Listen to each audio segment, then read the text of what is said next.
সবচেয়ে লজ্জার বিষয়, এবারের জাতীয় সংসদ নির্বাচনে ভোট দিয়েছে মানুষ দুইটি। কয়টা ভোট দিয়েছে?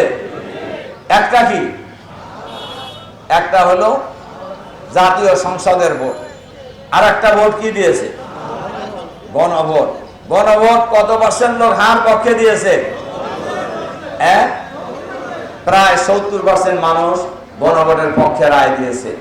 এই সরকার পার্লামেন্টের সংখ্যাগরিষ্ঠতার জোরে, গায়ের জোরে, বিরোধী দলের আপত্তি থাকার পরেও তারা এই গণভোটের রায় বাতিল করে দিয়েছে। আমরা ধিক্কার জানাই আজকে তাদেরকে।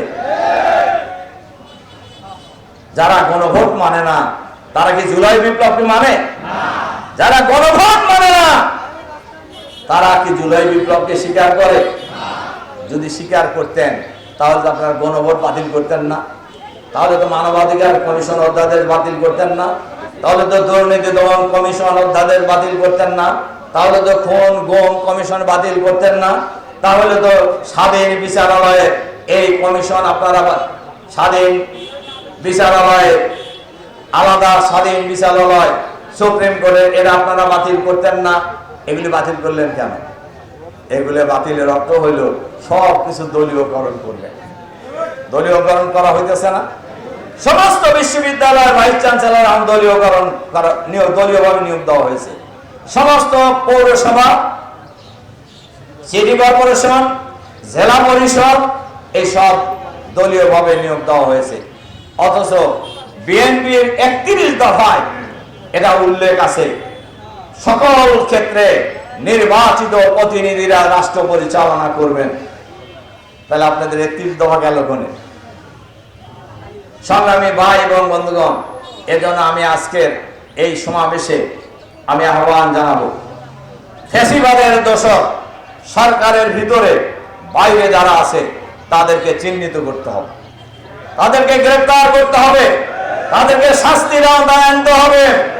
ফ্যাসিবাদের প্রধানমন্ত্রী শেখ হাসিনা সহ বেশ কিছু নেতার বিরুদ্ধে ইতিমধ্যেই ট্রাইব্যুনালে ফাঁসির আদেশ হয়েছে। তাদেরকে দেশে ফিরিয়ে আনতে হবে, ফাঁসির রায় কার্যকর করতে হবে। আমাদের নেতাদেরকে ফাঁসি দেওয়া হয়েছে আজকে, আগামীকাল আজকে ফাঁসির রায় হয়েছে ট্রাইব্যুনালে, আগামীকাল রিভিউ ডেট দিয়েছে।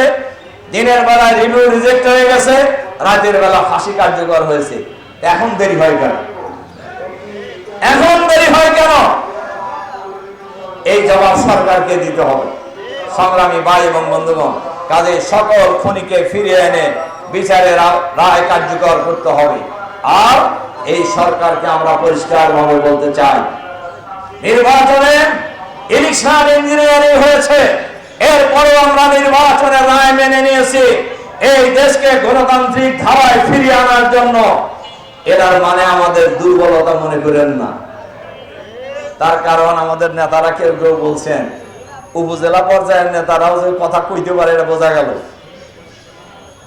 যে আপনারা কিন্তু যাই হন না কেন হাসিনার চাইতে শক্তিশালী হইতে পারবেন না।